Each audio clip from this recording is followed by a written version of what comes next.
혹시 도시를 떠나서 나만의 농장을 일구는 그런 상상 한 번쯤 해보셨나요? 그 막연한 꿈을 진짜 돈이 되는 사업으로 만들어주는 제도가 바로 이 관광농원입니다. 그래서 오늘은요, 관광농원 창업을 준비하는 분들을 위해서 이게 법적으로 뭔지부터 시작해서 어떤 규제를 신경 써야 하는지까지 창업자의 입장에서 하나하나 꼼꼼하게 짚어드리겠습니다. 오늘 우리가 같이 걸어볼 길은 크게 5단계로 나뉘어 있어요. 먼저 관광농원이 대체 뭔지 그 꿈의 그림부터 그려볼 거고요. 그 다음엔 누가 얼마나 크게 할 수 있는지 현실적인 출발선을 확인해야겠죠. 그리고 나서 어떤 시설을 지어야 하는지 구체적인 청사진을 보고 가장 중요한 규제라는 관문을 통과하는 법, 마지막으로 규칙을 어기면 어떻게 되는지까지 창업의 A to G를 함께 따라가 보시죠. 네, 그럼 첫 번째 스텝, 바로 꿈에 대한 이야기부터 시작해 볼게요. 우리가 그냥 주말 농장이다, 체험 농장이다 하고 부르는 거랑 법에서 말하는 관광농원 사업은 뭐가 다를까요? 그 정의부터 확실하게 잡고 가겠습니다. 자, 관광농원은요, 그냥 농사 짓는 땅이 절대 아닙니다. 이건 법으로 정해진 아주 명확한 사업 모델이에요.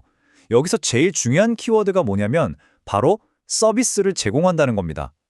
농촌에 있는 자원을 가지고 방문객들한테 체험거리, 먹거리, 잠자리 같은 새로운 가치를 파는 것. 이게 바로 관광농원의 핵심입니다. 그럼 이걸 왜 하는 걸까요? 사실 이 사업은 여러 사람한테 좋은 일이에요. 농사 짓는 분들은 부수입이 생겨서 좋고, 도시 사람들은 새로운 경험을 할 수 있어서 좋죠. 여기서 끝이 아닙니다. 지역 특산물도 팔고 사람들이 찾아오니까 주변 경제까지 살아나는, 말 그대로 농업이랑 관광을 합쳐서 도시와 농촌을 이어주는 훌륭한 다리 역할을 하는 거죠. 자, 이제 꿈과 큰 이야기는 잠시 접어두고 현실로 돌아와 볼까요? 두 번째 단계, 출발선에 서보겠습니다. 도대체 누가, 그리고 얼마나 큰 땅이 있어야 이 사업을 시작할 수 있는 건지 가장 기본 자격부터 한번 따져보겠습니다. 누가 할 수 있냐? 이건 법에 명확하게 나와 있습니다. 보시면 어떤 공통점이 있죠? 맞습니다. 전부 농업과 관련된 사람들이나 단체여야 한다는 거예요. 개인이 하려면 농업인 자격이 있어야 하고요. 회사가 하려면 농업법인, 농협 같은 곳들이죠. 이 말은 즉 관광농원이 그냥 아무나 하는 부동산 개발 사업이 아니라 그 뿌리가 철저하게 농업에 있어야 한다는 걸 보여주는 겁니다. 이 규모 부분이 좀 재미있는데요. 법 조항만 보면 최소 면적은 얼마 이상이어야 한다, 이런 규정은 없어요. 그럼 작은 땅에서도 되나? 쉽죠? 근데 사실상 최소 면적이 있습니다. 왜냐하면 반드시 만들어야 하는 영농체험시설이라는 게 있는데 이게 최소 2,000제곱미터, 그러니까 약 600평은 넘어야 한다는 조항이 있거든요. 이게 실질적인 최저선이 되는 거고요.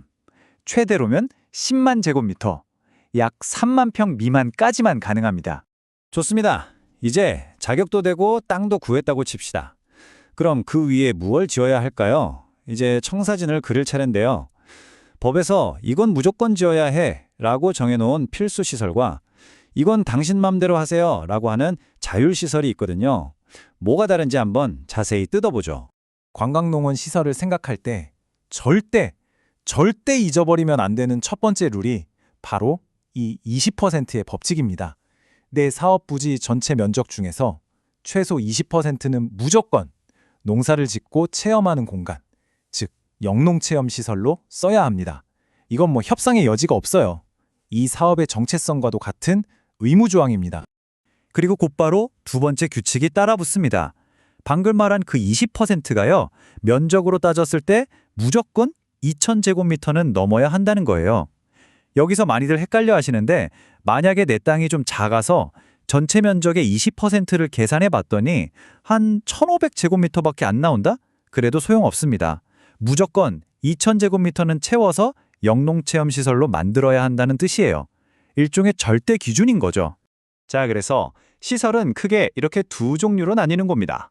왼쪽의 필수시설은 말 그대로 이 사업의 근본, 농업을 보여주는 공간들이고요. 오른쪽의 자율시설이 바로 관광을 통해 수익을 내는 공간들, 예를 들면 식당이나 펜션, 캠핑장 같은 것들이죠. 사업주 입장에서는 이 자율시설을 어떻게 조합하느냐에 따라서 사업의 성격과 수익 모델이 완전히 달라지게 됩니다. 그런데 바로 이 지점에서 정말 많은 분들이 발목을 잡힙니다.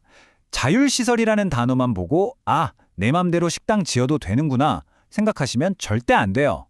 여기서 자율이라는 건 관광농원 사업 허가 차원에서 선택사항이라는 거지 다른 모든 법을 무시해도 된다는 뜻이 아니거든요. 내가 식당이나 숙박시설을 짓고 싶으면 내 땅이 국토계획법상 그게 가능한 용도지역인지부터 반드시 확인해야만 합니다. 자, 이제 가장 현실적이고 어쩌면 가장 어려운 관문에 도착했습니다. 많은 창업 준비자들이 바로 2단계에서 계획을 접건하는데요. 우리가 사업 허가를 받기 위해 반드시 넘어야 하는 핵심 법규들 어떤 것들이 있는지 한번 보겠습니다. 가장 대표적인 허들이 바로 이 진입도로 문제입니다. 개발행위 허가를 받으려면요, 사업 부지 면적 크기에 따라서 이 표에 나와 있는 너비의 도로를 확보해야만 해요. 다시 말해서 내 땅에 아무리 좋아도 그 땅까지 들어오는 길이 이 기준에 미달되면 사업 시작조차 못한다는 얘기입니다. 이 문구는 실제 담당자들이 겪는 어려움을 그대로 보여주는 아주 현실적인 경고예요. 아까 말씀드린 자율시설의 함정이 바로 이런 거죠. 관광농원 사업 허가 자체가 모든 걸 해결해주는 만능 열쇠가 아니라는 겁니다. 그냥 땅값이 싸다고 덜컥 계약부터 할 게 아니라 제일 먼저 토지 이용 계획원을 열어서 내가 하려는 식당이나 숙박업이 그 땅에서 정말로 허용되는 행위인지부터 확인하는 게 순서입니다. 그럼 만약에 지금까지 말한 이런 규칙들을 어기면 어떻게 될까요? 마지막으로는 규칙 위반 시 받게 되는 냉정한 레드카드, 즉 행정처분에 대해서 알아보겠습니다. 예를 들어서 아까 말한 영농체험시설 면적 기준 같은 걸 어기면 처벌이 이렇게 단계별로 강해집니다. 처음에는 고치세요 하고 시정명령이 나오지만 이걸 무시하면 15일 사업정지, 그 다음엔 한 달 정지, 그러다 네 번째 걸리면 사업자 지정 자체가 취소되어 버립니다. 한 번의 실수가 아니라 반복된 위반이 사업의 문을 닫게 할 수도 있다는 걸 보여주는 거죠. 그리고 사업 취소의 타격은 여기서 끝나지 않아요. 한번 지정이 취소되면 그날로부터 1년 동안은요, 관광농원은 물론이고 다른 어떤 종류의 농어촌 관광사업도 새로 신청할 자격이 아예 박탈됩니다. 사업가에게는 정말 뼈아픈 1년의 공백이 생기는 셈이죠. 네, 오늘 우리는 관광농원이라는 하나의 꿈을 현실로 만들기 위한 지도와 그 지도에 적힌 여러 규칙들을 함께 살펴봤습니다. 이제 공은 여러분에게 넘어갔습니다. 이 지도를 손에 쥐고 당신이 그리고 있는 그 멋진 농원을 위해서 내디딜 첫걸음은 과연 무엇이 될까요? 오늘부터 그 구체적인 계획을 한번 세워보시는 건 어떨까요?